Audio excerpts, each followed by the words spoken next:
दोस्तों आज पेपर 5 का सेक्शन सी होगा, क्योंकि सेक्शन सी 5 पेपर का छूट गया था। ए बी और डी हो चुका है। आइए दोस्तों, क्वेश्चन नंबर 38 है। यहाँ पर दो लीनियर इक्वेशन दिए गए हैं। इन दोनों लीनियर इक्वेशन में एक्स और वाई की वैल्यू फाइंड करनी है और वही वैल्यू एलिमिनेशन मेथड से फाइंड करनी है। आप देखिए, अगर आपको एलिमिनेशन मेथड आता होगा नहीं आता होगा, इस वीडियो को देखिए, आपको ज़रूर आएगा, ये मैं आपसे कह सकता हूँ। सबसे पहले तो ये जो इक्वेशन लिखा है यहाँ पर देखिए, x + y = 5, 2x - 3y = 4। इसको कैसे करेंगे? सबसे पहले मैं इसको लिख लेता हूँ। x + y = 5, इसको इक्वेशन नंबर 1 आप लेट कर लीजिए। ये होगा आपका 2x - 3y = 4। ये हो गया हमारा इक्वेशन नंबर 2। अब क्या करते हैं, अब यहाँ पर चेक करते हैं। दो वेरिएबल यहाँ पर दिए गए, एक तो x है, दूसरा y है। दोनों इक्वेशन में आपको दो वेरिएबल दिए होंगे। इन्हीं दोनों वेरिएबल का आपको वैल्यू फाइंड करके दिखाना होता है एलिमिनेशन मेथड में। कैसे? इसमें चाहे x को आप हटा दीजिए, एलिमिनेट कर दीजिए, यानी हटा दीजिए, चाहे आप y को हटा दीजिए। जो आपको अच्छा लगे, जिसमें आपको सुविधा लगे, उसी को आपको हटाना है। तो मैं क्या कह रहा हूँ, यहाँ पे चेक करिए। सबसे पहले हटाने के लिए होता क्या है, जिस वेरिएबल को एलिमिनेट करना होता है उस वेरिएबल के कोएफिशिएंट को ध्यान से देखना होता है। अगर उसके कोएफिशिएंट सेम है तो हम उसको सॉल्व करेंगे एडिशन या सब्ट्रैक्शन के माध्यम से। कैसे होगा वो मैं दिखाता हूँ आपको। सबसे पहले यहाँ देखिए, यहाँ y का जो कोएफिशिएंट है वह 1 है। यहाँ पर y का कोएफिशिएंट -3 है, मतलब 3 मान लीजिए, माइनस की बात अभी बाद में करते हैं।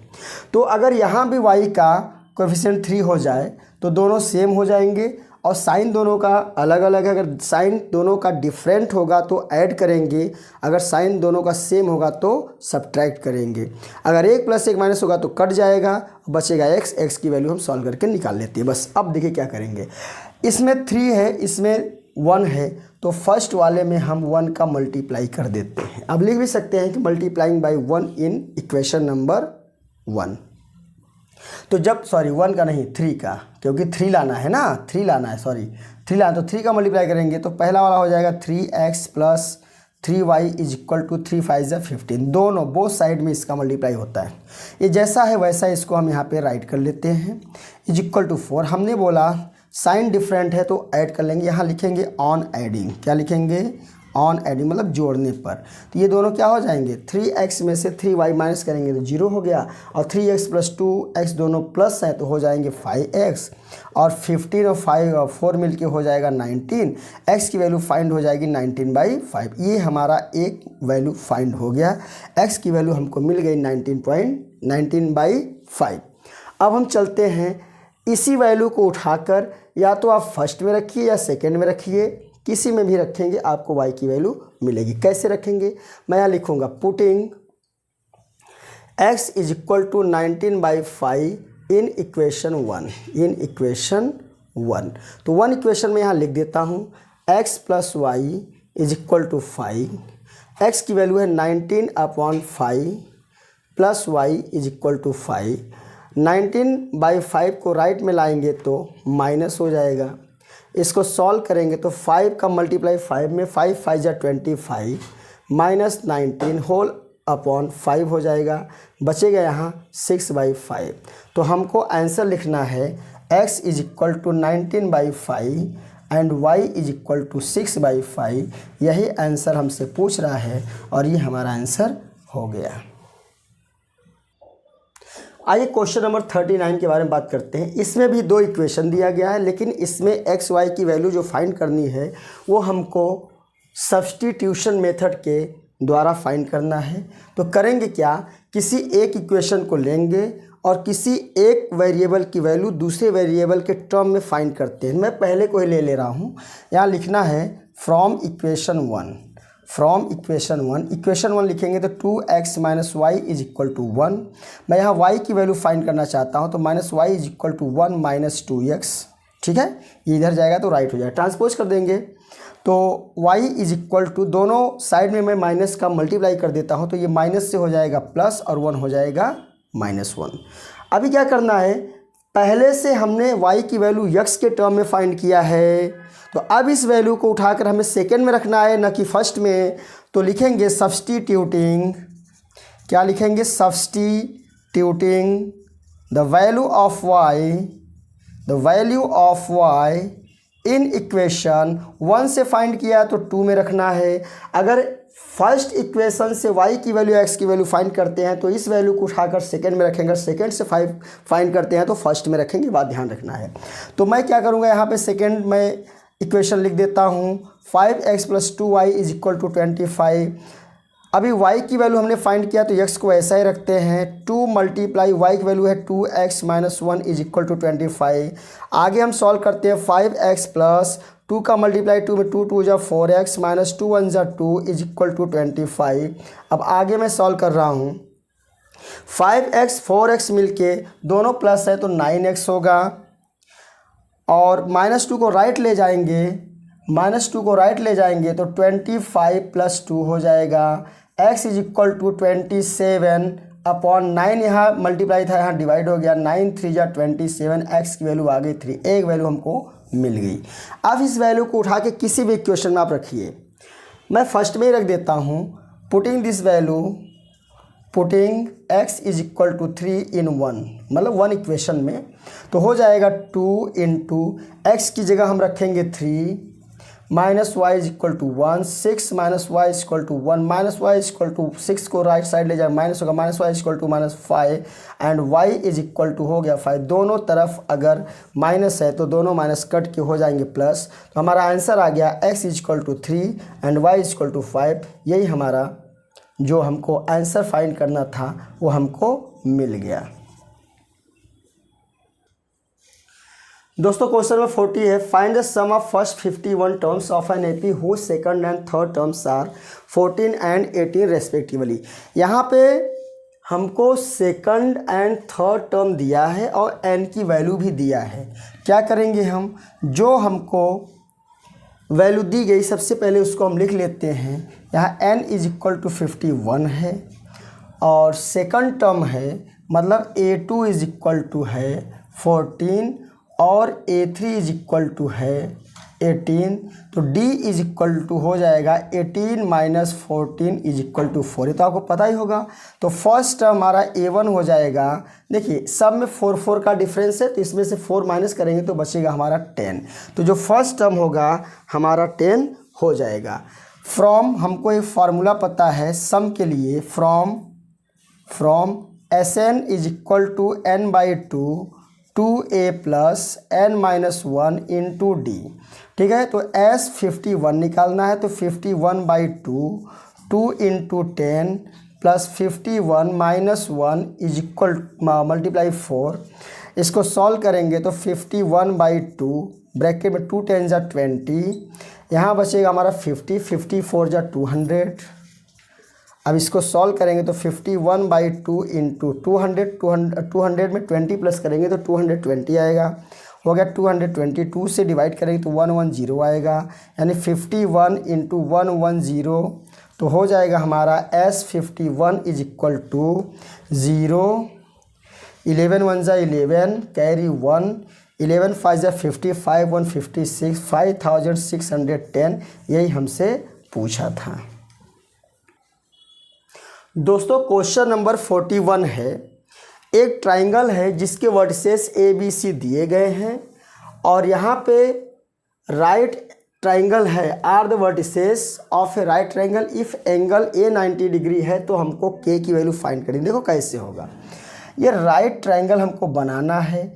आपको पता है राइट ट्राइंगल में एक इसका एंगल 90 डिग्री का होता है, लेकिन 90 डिग्री किस पर है, A पर है, तो मान लीजिए हमारा A हो गया। ठीक है, ये 90 डिग्री हो गया।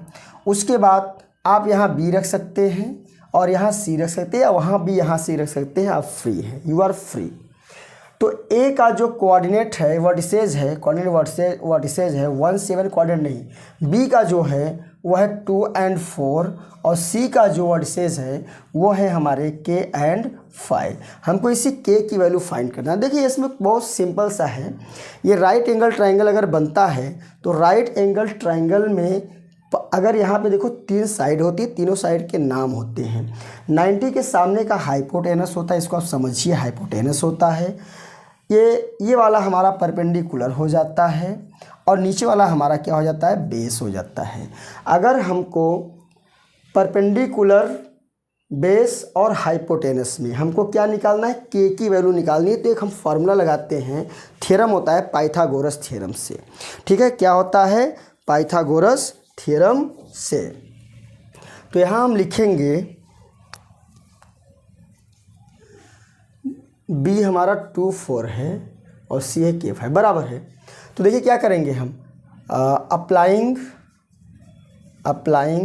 Pythagoras theorem. पाइथागोरस थ्योरम क्या होता है आप समझिए। यहाँ पर होता है हम ये जो हमारा ये दिखाई दे रहा है, इसे क्या बोलते हैं, हाइपोटेनस का square is equal to base square plus perpendicular. यही होता है हमारा पाइथागोरस थ्योरम होता है। तो h क्या है, h स्क्वायर क्या है, BC की वैल्यू किसकी है, तो BC का स्क्वायर हो जाएगा। और बेस क्या है हमारा, AB है तो AB का स्क्वायर हो जाएगा। P परपेंडिकुलर क्या है हमारा, AC है तो AC का स्क्वायर हो जाएगा। ठीक है, BC का मतलब क्या होता है, यहाँ डिस्टेंस का फॉर्मूला भी यूज होगा। किसका फॉर्मूला यूज होगा, डिस्टेंस का। देखिए BC क्या है, इसको x1 माने इसको y1, इसको x2 इसको y2। तो BC हो जाएगा, क्या हो जाएगा हमारा, रूट के अंदर। BC क्या हो जाएगा हमारा, रूट के अंदर। देखिए 2 माइनस के का होल स्क्वायर आपने पढ़ा है, तो उसी तरह से होगा ये, प्लस 4 माइनस 5 का स्क्वायर, 4 माइनस 5 का स्क्वायर। और ये स्क्वायर पहले से है तो इसके ऊपर हम क्या लगा देते हैं, स्क्वायर राइट कर देते हैं। AB क्या है, AB ये x1 y1 x2 y2, तो x1 माइनस x2 का whole square plus y1 minus y2 का होल स्क्वायर। इतना पता है आपको, डिस्टेंस का फॉर्मूला होता है। तो हो जाएगा ये हमारा 1 रूट में 1 माइनस के का होल स्क्वायर, 1 माइनस के का होल स्क्वायर प्लस 7 माइनस 5 का होल स्क्वायर, 7 माइनस 5 का होल स्क्वायर। इसके बाद यहाँ पर भी स्क्वायर है तो यहाँ पर भी एक स्क्वायर लगा दीजिए आप। फिर हमको क्या है, प्लस भी दिया है, AC प्लस में है AC, तो AC ये है हमारा। AB थोड़ा रॉन्ग हो गया, AB नहीं, चलिए कोई बात नहीं है। अगर यहाँ हमने AC का निकाल लिया तो AB का भी तो हम निकाल सकते हैं, यहाँ ही लिख देते हैं ना, उल्टा थोड़ा लिख देते हैं, AC का स्क्वायर प्लस AB स्क्वायर। अब उसको कौन इरेज करने जाएगा, चलो AC हमको मिल गया। अब हमको AB निकालना है। AB चाहे इसको x1 y1 मानिए, इसको x2 y2, चाहे आप इसको x1 y1 मानिए, इसको x2 y2, आप फ्री हैं, किसी को भी आप ले सकते पहले। तो यहाँ पे हमारा AB है तो कोई बात नहीं, AB है तो AB x1 माइनस x2 यानी 1 माइनस 2 का होल स्क्वायर, 1 माइनस 2 का होल स्क्वायर प्लस 7 माइनस 4 का होल स्क्वायर, 7 माइनस 4 का होल स्क्वायर। इसका भी स्क्वायर है तो इसका भी स्क्वायर कर देते हैं। देखिए किसी भी रूट का स्क्वायर करते हैं तो रूट हमारा क्या हो जाता है, ख़त्म हो जाता है, ऐसा समझिए आप। तो हो जाएगा हमारा 2 माइनस के 2a इसका स्क्वायर होगा, x माइनस होल स्क्वायर।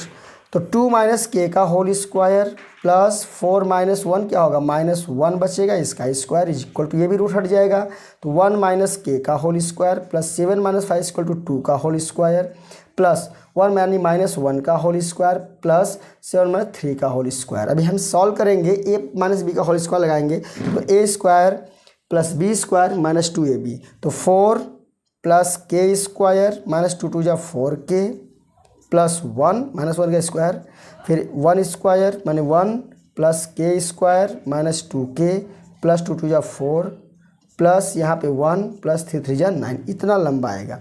के स्क्वायर से के स्क्वायर हमारा कैंसिल आउट हो गया, 4 1 मिल के 5 हो गया, यानी कि minus 4k plus 5 left side इधर सॉल्व करते हैं तो माइनस 2k यहाँ पर है, 1 4 1 5 5 1 6 और 6 9 15। 2k को लेफ्ट में लाते हैं तो minus 4k plus 2k is equal to 15, right जाएगा 5 तो माइनस 5 हो जाएगा, सॉल्व में माइनस 2k होगा, minus 2 is equal to 15 minus 5 is equal to 10 और 2 5 जा 10 माइनस में, तो हो जाएगा k is equal to, minus को राइट कर देंगे तो माइनस 5 आ जाएगा। यही हमसे पूछ रहा था। दोस्तों क्वेश्चन कह रहा है find the coordinates of the points which divide the line segment joining a-2 to b28 into 4 equal parts. ऐसा बहुत सारा क्वेश्चन हमने किया है, 2 पार्ट्स में इसको डिवाइड करता है, 3 पार्ट्स में, 4 पार्ट्स की बात कर रहा है, ऐसे 5 पार्ट्स, जितने पार्ट्स में डिवाइड कर थोड़ा लंबा जाएगा, लेकिन आप समझिए जैसे आप पीछे करते हैं सेम उसी तरह से करेंगे। 4 इक्वल पार्ट्स में इसको डिवाइड कर रहा है, मतलब ये 1 होगा तो ये भी 1 होगा, ये भी 1 होगा, ये भी 1 होगा, चारों पार्ट्स में सबको जोड़ेंगे तो 4 पार्ट्स को 1 पार्ट्स में हमने इसको डिवाइड कर दिया।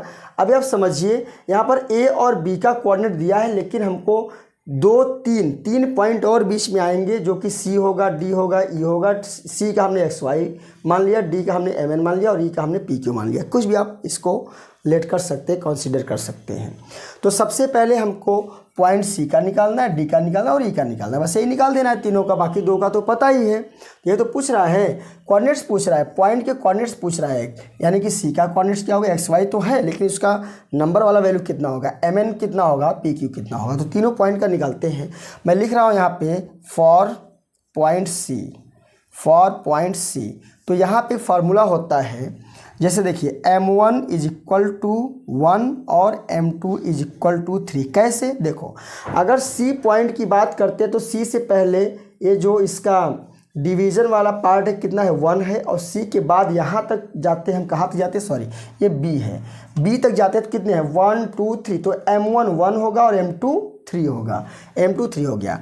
तो यहाँ x1 की वैल्यू भी निकालते हैं। देखो ये तो यही रहेगा, ये हमारा x1 होगा, ये हमारा y1 होगा, ये x2 होगा और ये y2 होगा, ठीक है, ये y2। तो सेक्शन का फार्मूला हमको पता है, पहले मैं लिख देता हूँ। x1 is equal to -2, y1 is equal to 2 और x2 इज इक्वल टू 2 और y2 इज इक्वल टू 8।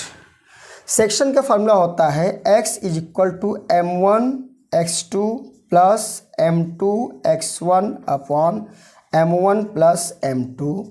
तो x इज इक्वल टू हो जाएगा m1 कितना है, m1 1 है, देखो m1 इंटू x2, तो m1 का x2 में मल्टीप्लाई कर देता हूँ, 1 2 जा 2, शॉर्ट में करेंगे ज़्यादा लंबा नहीं जाएंगे, 1 2 जा 2 प्लस m2 x1, m2 कितना 3 और x1 क्या है -2, 3 2 जा 6 यानी कि -6 हो जाएगा, अपॉन में m1 प्लस m2 यानी 1 प्लस 3 यानी कितना हो गया 4। इसको सॉल्व करेंगे, यह नीचे कर दे रहा हूँ, तो x इज इक्वल टू हो जाएगा -4 अपॉन 4। देखो 6 में से 2 निकलेगा तो x की वैल्यू हो जाएगी -1, ये तो x की वैल्यू आई।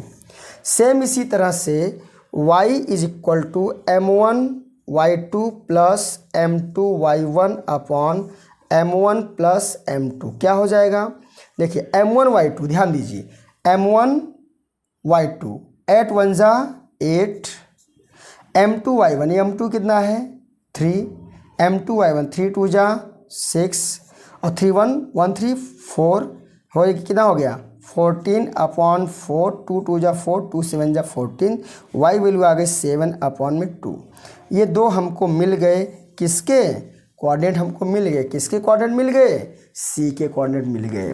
कितने हो गए -1 और 7/2। चलिए मैं यहाँ इससे लाइन ड्रॉ कर देता हूँ। C पॉइंट का आपको पता चल गया होगा, मैं D पॉइंट की बात करता हूँ। फॉर पॉइंट D, बस इसमें थोड़ा सा चेंज होगा, x1 x2 तो भाई वही रहेगा, बस खाली हमको m1 और m2 अलग करना है। क्या हो जाएगा m1 इज, देखो D बीच में है तो 1 1 2 इधर हो गया m2, इसके बाद वाला हो गया, सॉरी m1 होगा, इसके बाद वाला होगा m2, तो यहाँ 2 और 2 हो जाएगा, m1 इज इक्वल टू भी 2 and m2 is equal to भी क्या हो जाएगा 2। तो बस फिर वही x is equal to m1 x2, ये फॉर्मूला देखिए ना, m1 x2, m1 कितना है 2, m1 कितना है 2, x2 कितना है 2, 2 2 जा 4 प्लस m2 x1 होता है m2 x1, तो m2 कितना है यहाँ पे 2, तो m2 2 है, x1 क्या है -2, 2 2 जा -4 अपॉन 2 प्लस 2, तो हो गया 0 अपॉन 4, x की वैल्यू हो गई 0। यहाँ पे D पॉइंट के लिए x नहीं लिखना है क्योंकि यहाँ पे हमने mn माना है तो m लिखेंगे, ठीक है ना, m लिखेंगे, x नहीं राइट करेंगे, ठीक है। चलिए m की वैल्यू हो गई 0। अब किसको n का निकालना है, n इज इक्वल टू हो जाएगा, n इज इक्वल टू क्या हो जाएगा m1 y2 plus m2 y1, m1 2 M1 M1 कितना है 2 और Y2 कितना है 8, 8 2 जा 16 प्लस M1 M2 Y1 क्या होता है यहाँ पे M2 Y1, M2 कितना है 2 और Y1 क्या है यहाँ से 2, 2 2 जा 4 अपॉन 2 + 2 तो हो जाएगा 20/4, 4 5 जा 50 और n = 5। ये हमारा हो गया पॉइंट डी का। कितना हो गया 0 और 5। चलिए अब बचा है हमारा पॉइंट ई। देखिए शॉर्ट में हो गया, आप समझिए, सेम जैसे बताया वैसे इसमें भी करना है। फॉर पॉइंट केवल आपका M1 M2 बदलेगा, बाकी x1 y1 x2 y2 वही रहेगा। फॉर पॉइंट ई M1 = देखो ई की बात कर रहे हैं तो ई से पहले कितना है 1 1 2 1 3 हो गया और M2 कितना हो गया 1 हो गया। फिर वही यहाँ क्या लिखेंगे P की वैल्यू निकालेंगे तो P = वही M1 x2 + M2 x1, M1 3 M1 x2 कितना है 2 3 2 जा 6 प्लस M2 x1 तो M2 कितना है 1, M2 x1 1 2 जा 2 यानी -2 आ जाएगा अपॉन में 3 + 1 = 4 अपॉन में 4 और P = हो गया हमारा 1। थोड़ा सा दिमाग में आप करिएगा क्योंकि लंबा है, ठीक है ना, इसलिए मैं ऐसा कर रहा हूँ। और चलिए Q की बात करते हैं। Q = M1 Y2 + M2 Y1 upon M1 + M2, M1 Y2 8 3 जा 24, M2 Y1 1 2 जा 2 + 3 + 1 = 26/4, 2 2 जा 4 13 2 जा 6 24 6 और Q = हो जाएगा 13/2। ये Q की वैल्यू भी हमको क्या हो गई फाइंड हो गई। अब क्या मुझे लिखना है, बस कुछ नहीं, सब कुछ हो गया, आपको साफ साफ बोर्ड पे दिखाई दे रहा है। अब हम लिख लेंगे इससे क्या बोल रहा है 4 इक्वल पार्ट्स के क्या पूछ रहा है कोऑर्डिनेट्स पूछ रहा है। तो यहाँ लिख देंगे हम कोऑर्डिनेट्स आर क्या हो जाएंगे, देखिए -1 पहले वाले में -1 7/2 ये पहला हो गया कोऑर्डिनेट, और दूसरा क्या हो गया 0 और 5 तीसरा हो गया हमारा 1 और 13/2। ये आंसर आपका हो गया। क्वेश्चन नंबर 43 है prove that the angle between the two tangents drawn from an external point two a circle is supplementary to the angle subtended by the line segment joining the points of contact at the center। मतलब एक circle है, क्या एक circle है, यहाँ से दो tangent हमने बना दिया, पॉइंट जो P है वो बाहर की तरफ है, आउटसाइड है, यहाँ से एक लाइन हमने ड्रॉ किया इस सर्कल पे तो P ए हमारा एक क्या बन गया टेंजेंट बना। सेम उसी तरह से P से हमने दूसरी लाइन ड्रॉ किया, सर्कल को टच किया, यहाँ पर दूसरा टेंजेंट हमारा PB बना। अब हमने क्या किया O को A से मिला दिया और O को B से मिला दिया। हम जानते हैं radius of the circle is perpendicular to the tangent. जो रेडियस होता है किसी सर्कल का वह टेंजेंट पर क्या होता है परपेंडिकुलर। तो हम लिख सकते हैं OA perpendicular to PA and OB perpendicular to PB। ठीक है, इसका मतलब एंगल OAP = 90 डिग्री एंड एंगल OBP आल्सो = 90 डिग्री। यहाँ पर एक हमारा क्वाड्रिलेटरल बन रहा है, क्वाड्रिलेटरल हमारा है OAP और B, ये चार साइड वाला एक हमारा क्वाड्रिलेटरल बन रहा है। तो हम लिखेंगे इन क्वाड्रिलेटरल, क्या लिखेंगे इन quadrilateral OAPB sum of all interior angles is equal to 360 degree. तो देखिए यहाँ पर चार एंगल बन रहा है OAP, APB, PBO and BOA। चारों एंगल को मैं यहाँ पे लिख रहा हूँ तो हो जाएगा हमारा angle OAP plus angle APB plus angle PBO P B O plus angle B O A is equal to 360 degree. लेकिन दो एंगल की वैल्यू हमको 90 डिग्री पता है, इन दोनों का हम 90 डिग्री रख देते हैं। यहाँ पे 90 डिग्री ये होगा और angle A P B plus देखो ओ बी पी चाहे पी बी ओ कहिए, बोथ आर सेम 90 डिग्री ये हुआ और angle B O A is equal to 360 degree. यहाँ पे 90 90 100 होगा तो angle A P B plus angle B O A is equal to 360 minus 180 is equal to 180। जो हमें प्रूफ करने के लिए दिया था ए P B plus B O A is equal to 180, ये हमारा यहाँ पे प्रूव हो गया। दोस्तों क्वेश्चन नंबर 44 है, point A lies in the exterior of a circle with centre P and radius 7 centimetre. A tangent through A touches the circle at B if A B is equal to, देखिए A B की value यहाँ पे दिया गया 24 centimetre. हमको P A की value find करने के लिए कह रहा है। किसकी वैल्यू कह रहा है फाइंड करने के लिए? पी ए की। ध्यान दीजिए, इसमें कह रहा है कि बाहर एक पॉइंट है ए जो कि सर्कल को टच कर रहा है पॉइंट बी पे, ये टेंजेंट हो गया। हमने यहाँ से पी से बी को मिला दिया, ये रेडियस हो गया। और रेडियस हमेशा किसी टेंजेंट पर क्या होता है, किसी सर्कल का रेडियस टेंजेंट पे 90 डिग्री का एंगल बनाता है, ये आपको पता होना चाहिए।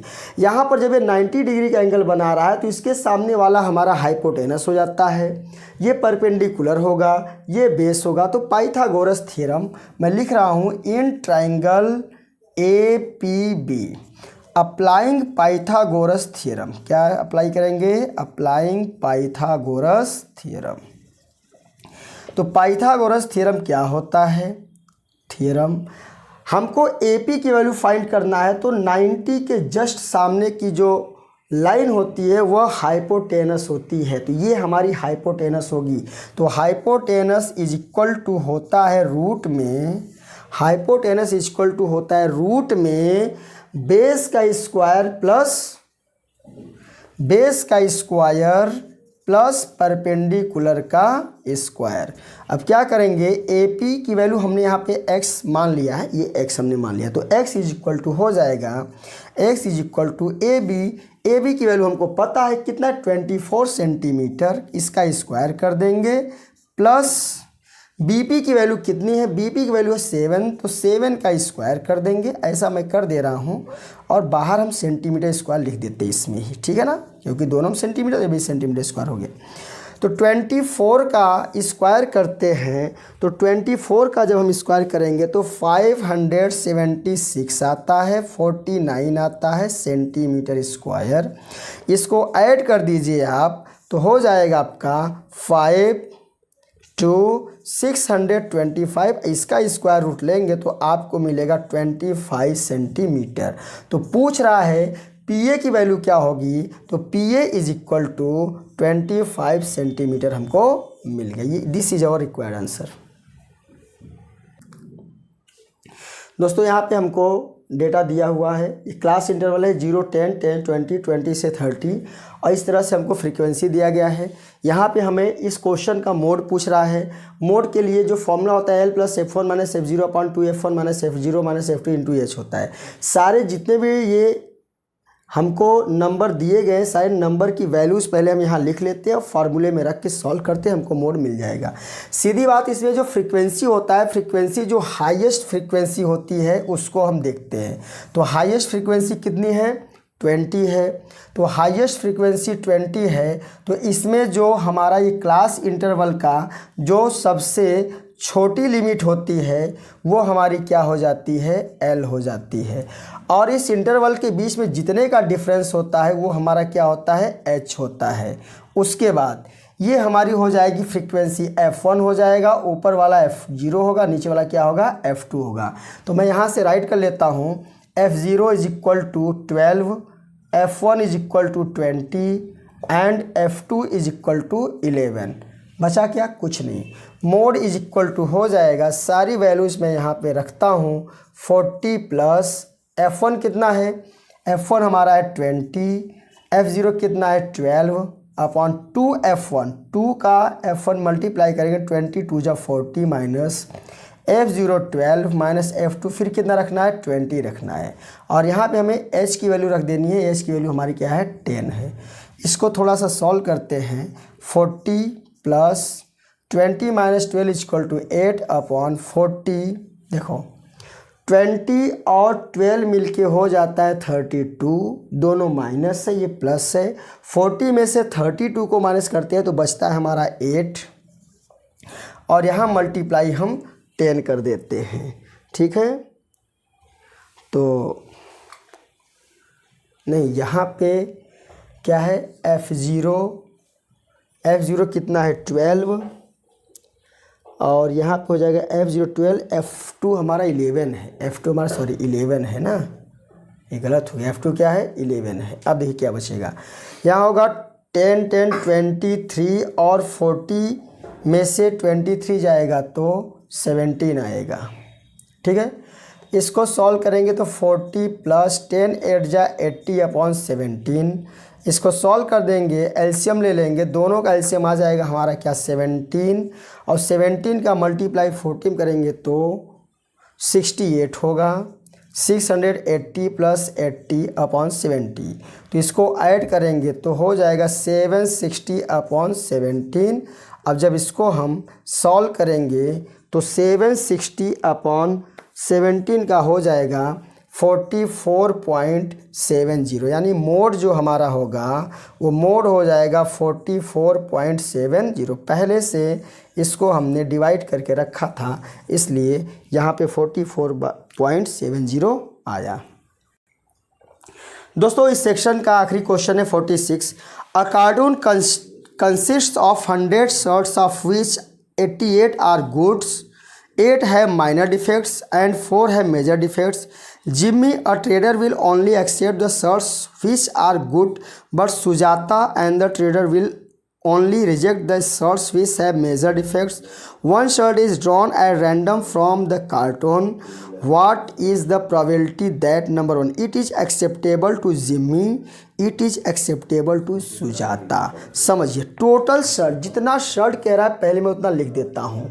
टोटल शर्ट्स हमारा हो जाएगा कितना है 100, टोटल शर्ट है 100, उसके अंदर गुड शर्ट्स कितने हैं तो मैं लिख देता हूँ गुड शर्ट्स यहाँ दिया है 88।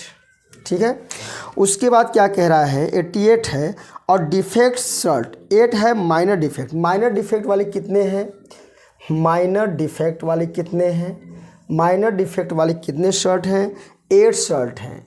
और मेजर डिफेक्ट वाले मतलब जिसमें ज़्यादा कमी है उसे मेजर डिफेक्ट कहते हैं, और ऐसे शर्ट जिसके अंदर कम कमियां हैं उसे माइनर डिफेक्ट कहते हैं। तो ये 4 शर्ट हो जाएगा। ठीक है, अभी बस काम ख़त्म। पहला क्वेश्चन कह रहा है, पहले को हम सॉल्व करते इसमें कि it is acceptable to Jimmy. Jimmy क्या कर रहा है, देखो जिम्मी कह रहा है Jimmy a trader will only accept the shirts which are good.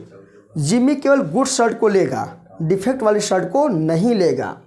तो यहाँ पे मैं लिख देता हूँ पी। ठीक है, लिख देता हूँ पी। गुड शर्ट्स के बारे में बात करता हूँ। गुड शर्ट्स क्योंकि जिम्मी कौन सा शर्ट ले रहा है, गुड शर्ट ले रहा है। तो गुड शर्ट्स कितने हैं 88, टोटल शर्ट कितने हैं 100। 88 में 100 का डिवाइड करेंगे तो आपको 0.88 मिलेगा। एक आंसर ये हमारा हो गया। बात समझ में आ रही है। दूसरा आंसर है, सेकंड क्वेश्चन कह रहा है, क्या कह रहा है सुजाता के बारे में उसकी प्रोबेबिलिटी निकालना है। तो Sujata is a and the trader will only reject the shirts which have major, जिसके अंदर क्या कह रहा है which have major defect. Sujata and the trader will only reject the shirts which have major defect. ऐसे शर्ट्स को एक्सेप्ट कर रही है जिसमें मेजर डिफेक्ट होगा, तो मेजर डिफेक्ट को हटा देते हैं। बाकी जो बचता है वो हो जाएगा क्या एक्सेप्टेबल बाय सुजाता